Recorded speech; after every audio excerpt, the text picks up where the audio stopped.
Test, test, test, test, test. Why don't I hear myself?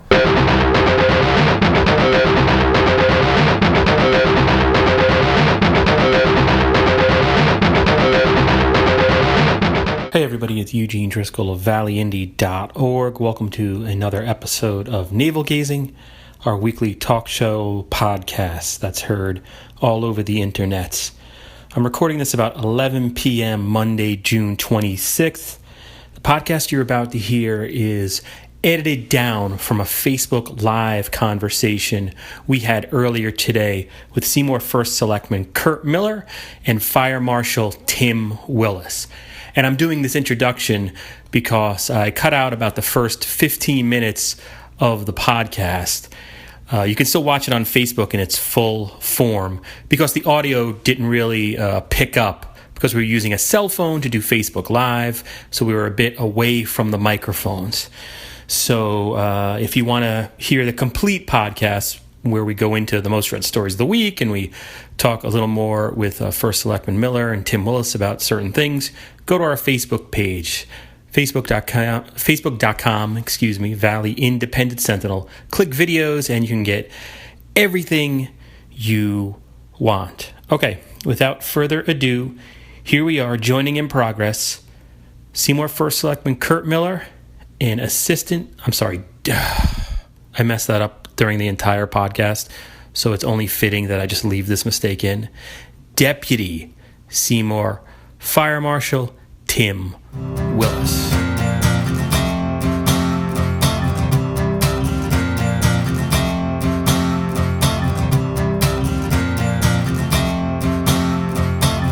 That's First Selectman Kurt Miller of Seymour, and that's Deputy Fire Marshal Timm Willis of Seymour. I'm blocking Timm. I moved it a little bit. There's a give Timm some. There's about this much professionalism that's going into this broadcast. But it's Monday, right? What's today? It's June 26th. Yep.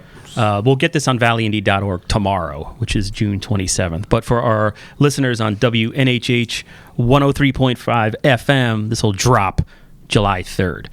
So July 3rd, wow. You know what I want to do before? I want to do a little plug for the... I'm sorry, does Seymour have fireworks? A fireworks show? Not this time of year. There's another municipality that does. It's called Derby. Shocking. Derby Shelton Fireworks. Shelton, yes. Do you have that up? Or I got to find it. Hold on. July 3rd.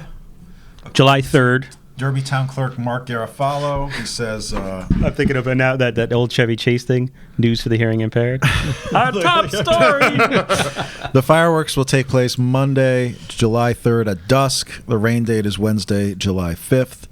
There will also be a musical concert with Pop Rocks beginning at 7 p.m. They're and good. if you go to valleyindy.org, on the left side of the page under Extra, there's a big picture of fireworks that say, fireworks July 3rd. And if you click on that link, you could find out all the info about that. And we thank Derby for sending that info out because that's usually the most requested information every June. I'm just seeing some crazy stuff on my personal email. Wow, we got a lot of work to do.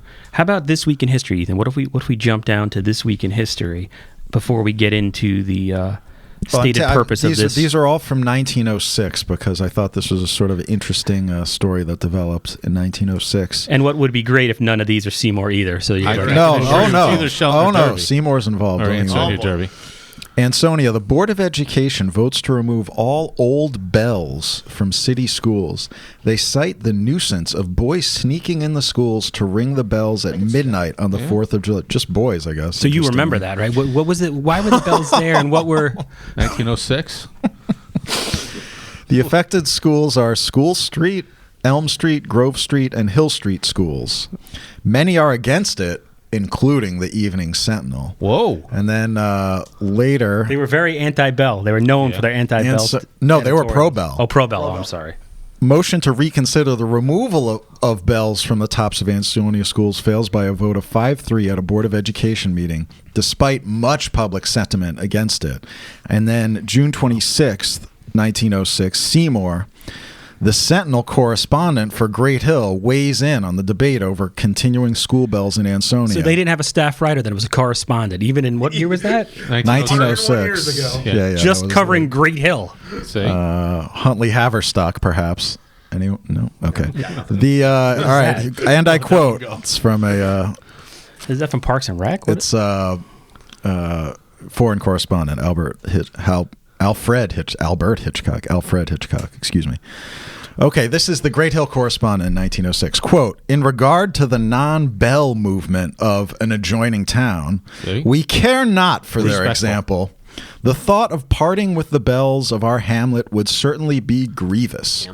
As tributes of loving donors, long may they fulfill their purpose of inspiration to duty at chapel, school, and conflagration. Why don't you guys write like that anymore? Maybe we should. That's just proper English. And then also, This Week in History, 1906, Shelton. I write for the people, Mr. Miller. Shelton High School graduates. This is 1906. Shelton High School graduates its largest class ever, 16. Wow. At Derby's Sterling Opera House. I just thought that was, shows how the times have changed. I'd like to go back. Did you just call the people on Great Hill and Seymour elitist? No, sorry. I was referring to you as an elitist with your okay. I just wanted to clarify advocating that. for proper English. Okay. For the record, I am pro-bell. Yeah. So. All right, good. We got. We do have the bell right in front of Town Hall, which we let the kids ring all the time. Is that and the was actual... a Pokemon Go spot. Oh, I remember that. That's right. It was. Yeah. It was a gym or whatnot for Pokemon. What's that? What's the story behind that bell? Yeah. Didn't you get a grant from? It used to be the bell that was in center school. Oh, so that's the exact. Oh, so we're talking. In 2012, we got a grant from Matthews, had the bell restored. Oh, so that was the bell. Nonetheless. Yeah. No one's going to hear you. By the original bell company. So now it's nice. There we go. Oh, I'll wow. slide up. That's fascinating. I know Farrell used to have a bell right outside their thing on Main Street there. We have a bell right out front. You could see in the shrubbery where it was, but I'm told that I think it's now up at their new headquarters, so that's good. Which is looking good. All right. So the other thing I wanted to mention, since we have some Seymour people on our broadcast/podcast today, Seymour Cinemas 12 up there in the Tri-Town Plaza are doing kind of a cool thing. I'm a movie buff. I know you guys are all movie buffs. They're having Throwback Thursdays in July and August. Every Thursday at 7 p.m., $7 per person. The schedule is as follows. I won't go through the whole thing, but if you search Seymour Cinemas on Facebook, you can find out this information yourself and confirm that it's not fake news. July 6th, Jaws is playing. Ooh. July 13th, E.T. July 20th, Gremlins. I'm excited about Gremlins. I'm not going to lie. I interviewed the guy from Gremlins about a year ago. I don't remember his name, but he was pretty cool. It was John Lithgow in that? No. Are you American? Harry and the Hendersons was John Lithgow. Yeah. Maybe I'm thinking of... Was he in some sketch in a movie where, he's on a plane or a bus? The Twilight Zone, the Ethan. Twilight Zone. Okay. I don't know. Completely different movies. Barely in the same genre. How dare I? And July 27th, Princess Bride. So there's a couple more. So that's pretty cool. We got a question on Facebook from Teresa... What is this, probably? Oko Dunlop. Sorry if I mispronounced that. Do we know how much longer they will be working in the river path before it's open and reopening the closed lane in the bridge? So that's what, Route 67? Tell us about Route 67, Bank Street, right on the entrance to Route 8. That's the first phase of the Seymour Greenway Trail. We expect that work will be completed by mid-July, is the plan. And what's the trail for, if you can explain it to someone who never goes to Seymour? Oh, so I'll explain not us. So let me explain it to you two. Maybe if you read... Never mind, I won't say whose story you might want to read from the New Haven Registrar. Your mic cut out. Hold on. No. But this is phase one. It goes from the... you can actually read the Post or the Register. It's all the same. It's all the same. Well, they share stories back and forth. Corporate devil. Wow, corporate devil. That's deep. I'm just kidding. Go Trump. Anyway, it goes from the Greenway Trail all the way up to Bank Street. So it's phase one. So we're trying to promote connectivity in the downtown area, make it easier for people to move around. Phase two will run back along the river, and then phase three will come from Broad Street Park into the Fish Bypass. That's pretty cool. So good. Hey, this is phase one. Also says thank you for your service to Timm. I try for you, Mr. Nihil.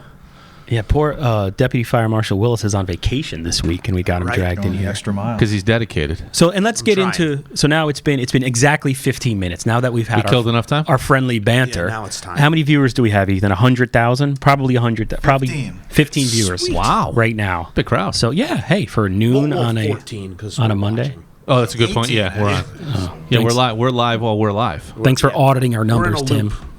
So let's talk about. There is a new calendar. There is. Or that's coming, I should say. That is I guess a joint project of the Seymour Fire Department and the local animal shelter. Yep. So yeah, go ahead and It's Cares of Seymour. It's Coco's Animal Rescue Efforts of Seymour. They're a volunteer organization. They've been around since 2011. They approached the fire department a while back saying, hey, we have this great idea for a calendar to get some awareness of who we are, raise some funds for the care of the animals, and hopefully get some of these animals adopted.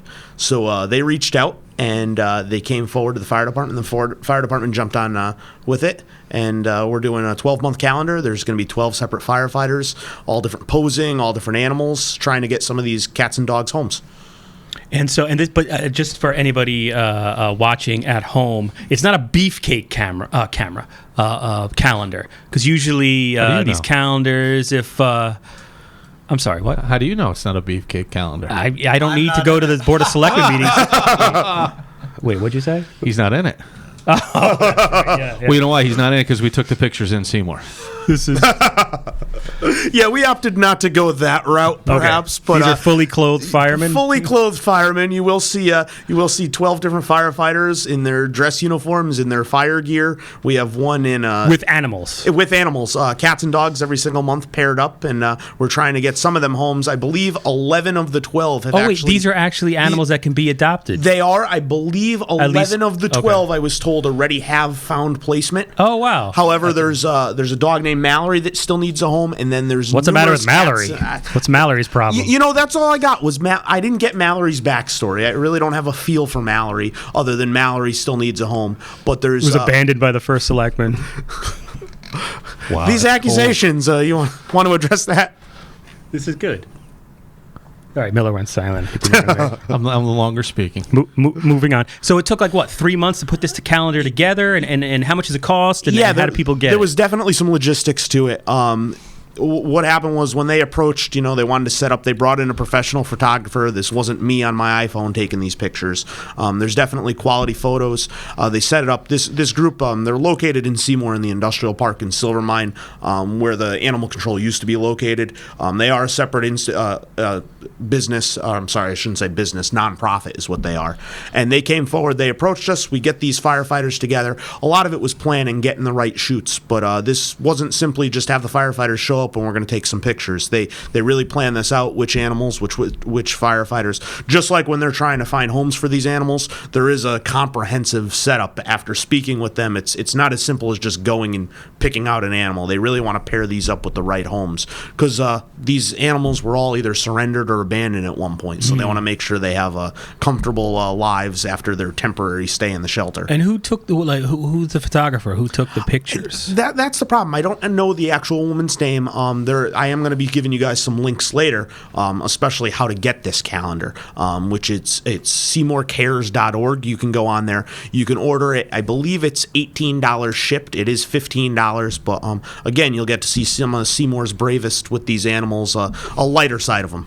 And how did you decide which firefighters to participated? That's not English. I apologize. I'm sorry for that. But you know what I'm trying to say. I'll let it go. Let this one slide. What they did was we wanted to see, first of all, who would volunteer. Just like our fire department, it's all volunteer. We said, which one of you want to step up and come to the plate? And we did have 12 right off the bat jump in. We decided to split it up between the two volunteer companies. So there'll be 6 firefighters from Citizens Engine Company, and there'll also be 6 firefighters from Great Hill Hose Company. And we do have a fancy photo here to show the viewers. I'm going to go really high tech here because this is the Valley Indy, a nonprofit news site. Sorry, we're not Hearst. And I'm gonna get up and hold this. Seymour, I know that. Say what? Nothing. I'm gonna hold this photo in front of the camera, and Tim will explain. So you don't trip over everything? I'll be all right. Okay. I don't have the liability to have you up and about. All right. So, and then Tim will explain who this is and what you're looking at. Hold on one second. Go ahead, Ethan. Kill some time there. Well, actually, we have a comment from John Hannon who says, "Oh boy. And he's in the calendar. That's not ruining the surprise. The calendar promises to be excellent PR, not only for the animal rescue, but for the Seymour Fire Department as well.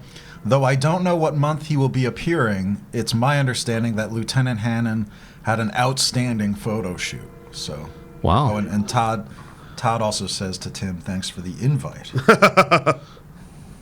Why isn't there a Todd Navel Jr.? He has his own calendar. There probably should be an entire calendar. Yes, yeah. I mean, 12 photos I would be a personally, treat, yeah. Maybe perhaps from his pizza contest. Yes. Eating or attempt at a pizza contest. Founders Day? Yes, at Zoe's. Mr. Nihil attempted to eat a pizza, but like 15 minutes later, we just decided it wasn't best for him. Yeah. So. All right, so here we go. Let me see. Oh, that works. It worked beautiful. Oh, there you go. There's my ugly thumb. So who are we looking at here, Tim? You are looking at Captain Quinn Levy of the Great Hill Hose Company in Seymour.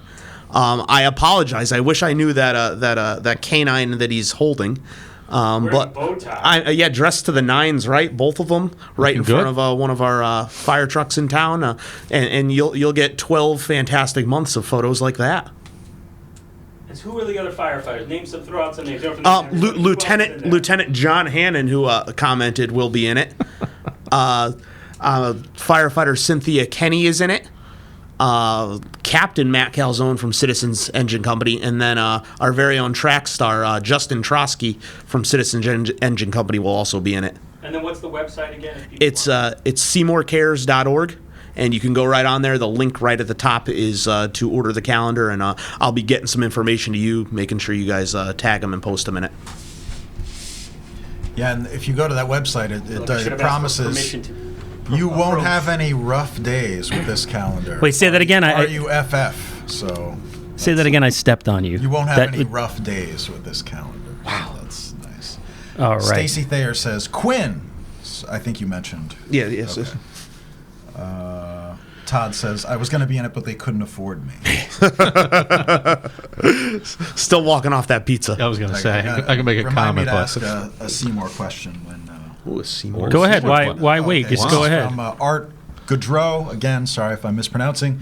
He asks, is the recycling program working financially the way you hoped? Oh, then you guys switched from one company to Winter Brothers with the single stream service? We've had Winters Brothers, but we switched to the automated system with the large 96-gallon containers. This year, we had put $100,000 in contingency. That was the amount that we had projected or hoped that we would save. We're going to actually save about $50,000. And this is basically because the company essentially pays you for the recycling? Company pays us for recycling. The rates change from time to time depending on the commodities market and things like that. But the less we put into municipal solid waste, which costs us about $76 a ton, versus the recycling, which we get probably $15 a ton. So that swing is where the savings is. So it's about, and to answer his question, it's about $50,000 in savings this year. And you had anticipated $100,000. Well, we had hoped for $100,000. And how come it fell short? It's still a savings, but how does it? I think we fall were short? Very hopeful with the amount of recycling we would do. I think we thought we would do more recycling than we had. We're still doing a tremendous amount more compared to where we were, but just not quite as much. And there was a lot of garbage this year too. So and I'm just thinking like putting my own house's recycling out on the curb weekly. Like there's usually more recycling than garbage, and 20 years ago that was. You get a little closer to that. You're not going to be picked up at all. I mean, I was an awful recycler until this whole process. Now it's very good. My daughter is, she's crazy about it. She's constantly yelling at me if I drop a bottle in the garbage can. She wants it in the recycling bin, so it's good. I know of another municipality that is very good at recycling. I don't know if you... Let me guess. City of Derby. I was going to say. City of Derby, where I live. But you had an event, I think it was Thursday or Friday, you were washing cars to raise money for Timm, right? For Timm, Meals on Wheels. State Rep Linda Gentile. Gentile. I always mess that up. I apologize. That's how she said how authentic is. And I am authentic, right? We're authentic here at the Valley Indy. She just they just got a grant. Wedding anniversary. I didn't know that. Her and her husband. I want to say 40 some odd years. I saw it on Facebook. Wow, congratulations. Yeah. So she just announced that Team Inc. got a grant that'll help, I guess, vehicles for Meals on Wheels. And then last week you had a fundraiser for Meals on Wheels. How'd that go? What was it? Where was it? How'd it go? Well, as you know, we do the taco eating contest that you guys don't cover on Cinco de Mayo. Because it's during the Great Give when we're literally raising money and raising awareness for hundreds of nonprofits in the area, including Team Inc. Why you guys do it on, Why we do it on Cinco de Mayo? I really can't speak to that. I think that date was determined long before. You want to go next year? You want to eat some tacos? I will. Come on. Well, who's your competition? Rob Kane? Did he come back after jogging 16 miles? Isn't Alex Danka Alex Danka did participate this year. He was under the weather, so he was unable to. But my man Rory Burke, there was 3 guys that tied. Come on. So they had to chug a can of Tecate beer, the big oil-style can. I did that this morning for breakfast. And that determined the winner. So, okay. But now you're making me digress. I made a bet with David Morgan, who was the president of Team, who would eat more tacos. If he beat me, I had to wash the Meals on Wheels trucks. If I beat him, he would have had to wash Seymour Town trucks. One of them would have been the ladder truck. That's not a fair bet. Because that would have taken him at least 3 days to do.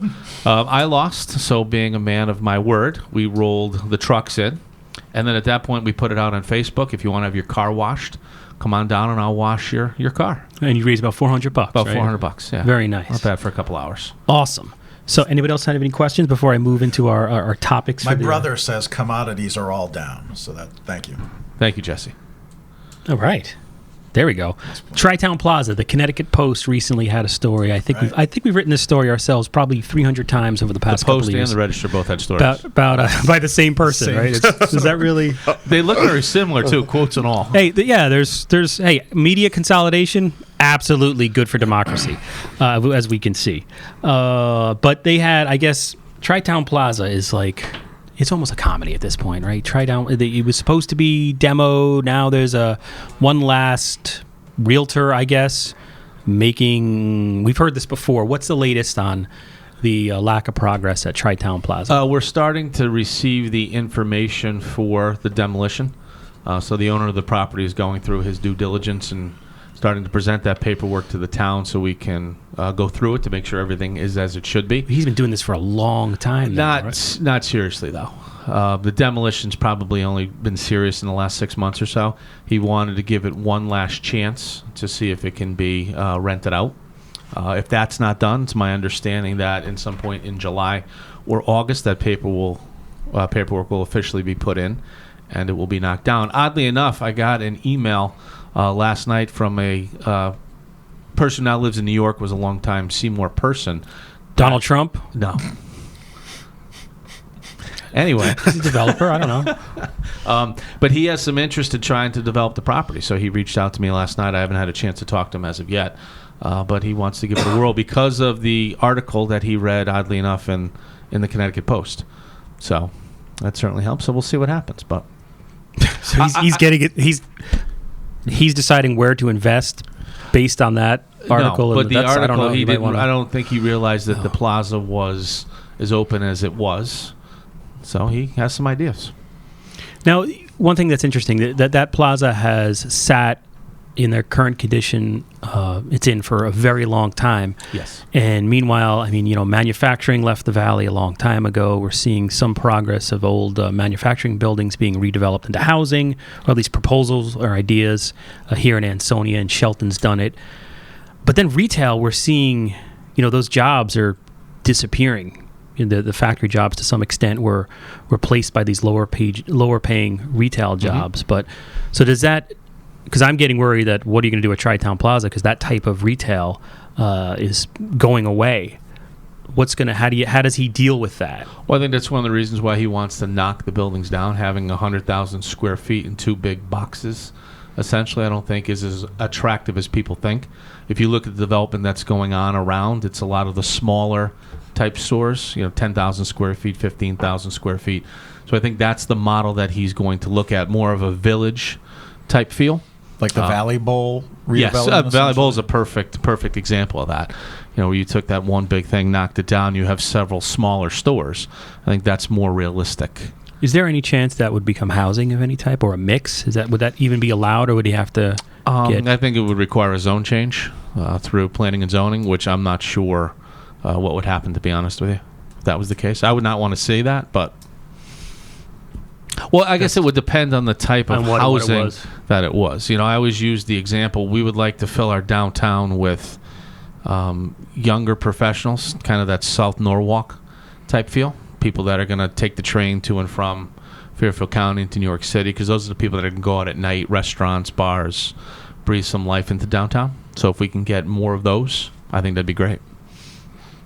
Ethan Fry? It'd be great to like the train service. What's going on with? Because I think that would be an important prerequisite to getting that type of person to move there. Mm-hmm. We might not have thought out this arrangement a year or two ago, but they announced funding, or Governor Malloy announced funding for that siding project to make trains more free. Have you? I'm still waiting for the $55 he promised everybody about 4 years ago. So it's probably within the same check. So nothing. No news on that. No. Okay. Well, the siding project, that's progressing. I know they've done work in Derby. They're doing design work. Yeah. Well, they've got the stuff out there. If you follow the Waterbury line on Twitter, he's been updating it. Mm-hmm. So I guess it is happening. I mean, government works slow, particularly at the state level. So, one thing, and I'm skipping around here, but it is June 26th, and this will broadcast July 3rd on the radio. So we have the holidays coming up, and I guess this is like the fire marshal dream holiday. It kind of is. It's right up there with the winter holidays when everyone burns their houses down. Unfortunately, right. So and I always hated fireworks as a kid. I have a phobia against them. Oh yeah. That's why we don't have them in Seymour. Okay, just for me, just for you. But yeah, I would hide under the bed. I'm like a dog hates thunder. I'm always like that. I got you. So but now I'm now that I'm an old man, I'm getting over it a little bit, with aid. What can I buy, not buy? Because I just got in the mail yesterday this advertisement for fireworks, but it was in Massachusetts. It was the nearest location was Springfield, Massachusetts. And growing up, we would have some fireworks display, but absolutely. You'd buy them from organized crime figures in the Bronx. It was clearly illegal and clearly below board. So what are some things that you can buy, and what are do you get worried? I mean, you're on vacation, but what's it like to sit there on the 4th of July as a fire marshal? This is certainly a busy time of year for us, and I was trying to find a way to segue into this at some point, so this is perfect. But 4th of July, the best way to enjoy a show is to go to a professional show. That's how you should watch fireworks. Let the professionals handle it. Go with the family. Sit back and watch. As far as what you can buy, in the state of Connecticut, we hear fireworks all the time. You see advertising fireworks. Fireworks are illegal in the state of Connecticut. What you can buy is sparklers, fountains. Fountains are really just sparklers that are on the ground. They're bigger. They emit sparks. Anything that shoots a flaming ball, yes, that's the technical term, a flaming ball into the air, is illegal. Your Roman candles, your things of that nature. Salutes, any of those type fireworks are all illegal. So bottle rockets are illegal, yes, especially in mortars you'll see, that shot out of tubes. Unfortunately, we will go to some of those calls throughout the summer, and mortars, that's actually a felony. I mean, that you're possessing explosives. So wow. So what gets the fire department to respond to a mortar call? How does that come in? A lot of times it comes in as noise complaints.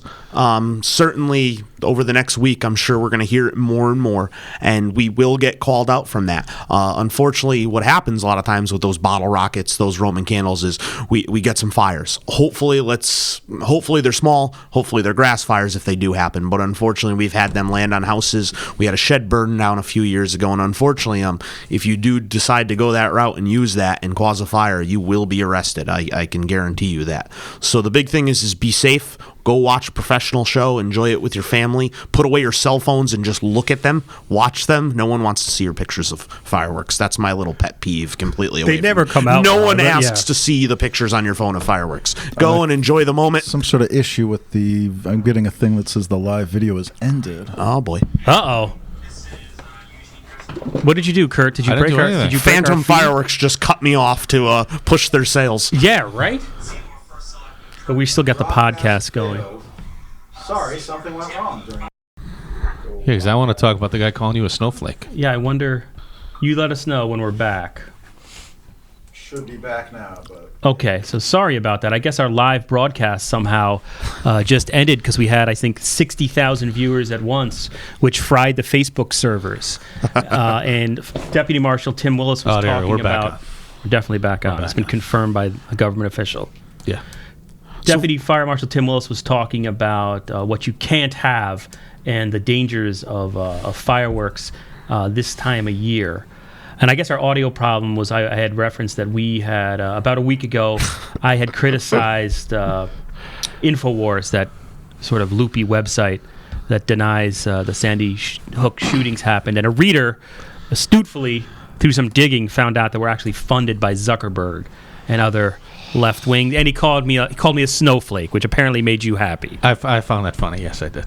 It was pretty funny. Not the Sandy Hook fact, just the fact that he called you a snowflake. Called me a snowflake. Yeah. That's so I don't know how much of they heard of your fight, but when something hits like a shed and it burns down, what happens is like a bottle rocket goes off, it lands there, then hours later it smolders and goes up. We've seen both sides of it. We had a shed a couple years ago that got hit with a Roman candle, a flaming ball from a Roman candle, and it lit right up. But we have had some after the fact. The big thing, in case we get shut down again, is go watch the professional shows.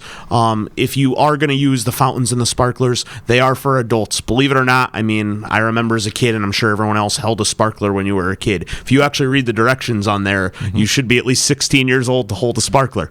So burn you. You know, little Johnny may not approve of my message right now, but hold on to those adults. Watch your kids. Adult supervision, and be prepared to call the fire department if you have an issue. Don't freak out and worry about getting in trouble. You're going to get in more trouble if you cause a fire because you didn't call us and you were scared. So, does the fire department have extra people on standby on the 4th of July, just in anticipation of these? As my plug for all of the Valley, particularly Seymour, 100% volunteer, and we are always ready for the call. So, again, promote your volunteer fire departments, which we are 100% volunteer. Now, I don't know if you're aware of this, First Selectman Miller, but there's another municipality where Derby? it's Derby. Wow. Specifically, surprising. What part of Derby do I live in? I always forget. I'm in West Derby. West Derby. Yeah, Hawthorne Avenue, where there are basically fireworks all the time. It's so. Yeah, I was saying like year round, or pretty much, yeah. And usually, first, the month of June, you could start hearing the personal displays, I guess. But I just anecdotally, I feel like there have been fewer this year. I don't know if that's due to the hard work of the local fire marshals. Yeah. Could be, yeah. But yeah, I don't. Maybe after July 4th, we'll hear more. I don't know. Let's hope not. I don't know if fewer people are making the trip to South Carolina, for south of the border. So let's talk. The only other, actually, there were two more items I wanted to ask you about. First Selectman Miller, I was driving on Route 8 to Derby yesterday to get out of Seymour. Actually, I was going through Seymour from Ansonia to Derby, I was on my way to Simsbury. Wow, ooh, yeah, fancy. Yeah, I have relatives up there. Wow, yeah, I was real happy. So, but I saw 38 Columbus is done. And you can see it right on top. It says, if you don't know where you are, it's 38 Columbus. Boom, you can see it from the highway. Yeah. And that was a building that had generated some controversy because of its size and some parking issues. And other things, yeah. It's an interesting, downtown Seymour is interesting to me because you have that building now, which is tall, and then you have kind of the quaint antique district and the Strand Theater, and then the fire department in that historic building and town hall, and then you have the other large apartment buildings right there. There seems to be like a push and pull happening as to what direction. Do you think that 38 Columbus, that type of architecture, that type of building is the future? Will we see more of that, or would you say, well, we're going to keep that as it is? I think we'll probably keep that as it is. There's not a lot of space downtown, so unless they're going to start knocking buildings down, there's really no other places to put new buildings in the downtown area. So I think it might not be cost effective to knock a building down and put a new one back up.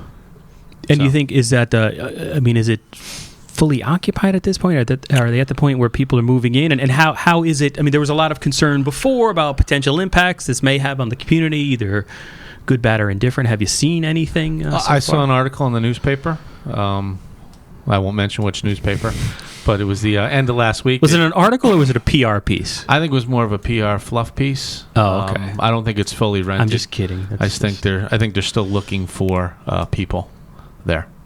So, but the owner doesn't reach out to me and give me updates. So, our last few conversations haven't gone so well. So, why is that? Well, if you make commitments to do certain things, I expect that you're going to do those certain things, and when you don't, you're going to get called out on those, and that shouldn't make you upset. What were some of the things? Because I'm just in the part of the construction process, things that were committed to be done that weren't done, and some different things like that. Like having to do with parking, or like what? Parking and directing of traffic and blocking of the roads and workers just throwing stuff off the roof into a dumpster below. Just common sense things like that weren't followed, and when they got called on that, they didn't like that. So, and that was a bit. I mean, for downtown Seymour, that was a big project. I mean, because like you're saying, there's not a lot of land there. It's all tight together, so that could be a headache. If definitely inconvenienced a lot of people. But it's done now. It's over. The construction part at least is over. So I don't know. Like I said, I don't know how fully rented it is at this point. But is that open to any? Like, can no? It's got you got to be a senior. Seniors, okay. Yeah. And the other thing I noticed, you had a Board of Selectmen meeting last week. You noticed it, June 20th. Wow. Yes, the agenda was riveting. There's a lot of good things we did. Let's talk about some of them. Because let's. You can talk to us. We hired an employee. Who'd you hire? Well, I saw you should have probably come to the meeting. Let me ask you, how many people were in that room? We probably had 25 or 30. Well, you can reach 30,000 more now on the Valley Indy Facebook page and podcast. Communications Commission. I'm interested in this. You've established a Communications Commission. Well, no. We've had a Communications Commission for quite some time. We're updating the ordinance. Oh, okay. What is your Communications Commission? Who is it? What is it? What do they do? Well, essentially what we want to do and it's an ordinance? It's created by ordinance. Fascinating. People we had on it are not what I'd call decision makers. So I think what it did was it hurt the flow of communication, for lack of a better thing, back to our emergency service groups. So what we want to do is change it so the chiefs, the service chiefs, are the ones that actually sit on the commission. I completely misunderstood what this is. I thought it was a town sort of PR thing to use Facebook to get. Oh, this is you're talking about emergency communications through. Okay.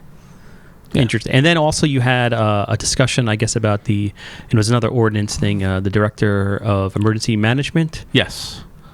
Yeah, we all our ordinances talk about the old civil defense group that we used to have. It's kind of changed over the last 10 or 15 years. So we want to update the ordinances to make sure that they're pertinent for today. And there's some discussion back and forth as to what the best way to go about doing that is. So it was actually a very good discussion. Several of our volunteer firemen showed up to voice their opinion on it. They came with a lot of data, a lot of research, which was good. Everybody's open to making everything better. It's just a matter of how we specifically get there. So Ordinance Committee is going to take everybody's opinion, kind of go through that, and come up with something probably by the fall. Okay. And then in terms of any news, I mean, like I did not attend that meeting. Shocking. People love to hear. Well, now that you've described it, I can't. I'm killing myself for not being there now. When was the last Board of Selectmen meeting you actually attended? I went to one, and unfortunately, there was a vermin infestation. A mouse ran across the room, and after that, I was like, 2012. I don't know. Yeah. The mouse issue of 2012. I don't know if I want to. I got young kids. I don't want to bring home whatever airs that. I went a few months ago, but the town's Wi-Fi wasn't connected to the internet, so. Oh yeah, I haven't been back since. Right. Yes, and your investigative reporter was mad. I wouldn't give him the secure password to get to the town server. We did. we did a live broadcast from, and then we just had. But then we did give you the password. We just had Professor Jody Gill attend a Seymour Planning and Zoning meeting about wherever the last one was. I guess that was in the last 3 weeks. Mm-hmm. And she did a good story about a development project. All of her stories are good. That was there. Now it's back again. But so what did we miss? What was if you had you're on a subway train and you're getting off at the next stop and you have about 5 seconds to tell somebody the most important thing that happened at that meeting. We hired a new assistant town clerk. So you're spending some money to replace our longtime deputy town clerk, Liz Conrad, who is actually retiring at the end of this week. Oh, wow. Congratulations. So Liz has been a great employee for the town for many, many years. It's sad to see her go, but she wants to enjoy her retirement with her husband, her grandchild, so she can spend more time with them. So sad to see her go, but we're going to hire a woman who's actually been the town hall floater. Veronica Hoffman is her name. Great lady, hardworking, dedicated. So I think she'll be a nice fit in the town clerk's office. That's nice. That's a nice story. Yeah. How about in terms of any new restaurants or any new business? People love to hear about like restaurants and new businesses. Do you have anything on the horizon before we wrap it up on this episode of Navel Gazing? Nothing. This is probably the most organized Well, episode. I saw the new... is it Haynes that owns the property behind they've really done a lot. ShopRite or Dirty. Haynes owns back behind Stop and Shop. Okay. I saw that their new outdoor thing right near The Route outdoor 8 living is facility. open. Yeah, Derby Avenue. Pretty cool. Behind Stop and Shop is where they do the actual rock cutting and work. Oh, okay. It's actually it's quite a thing to see. But if you haven't had a chance to stop by their new showroom at the end of Derby Avenue, it's something.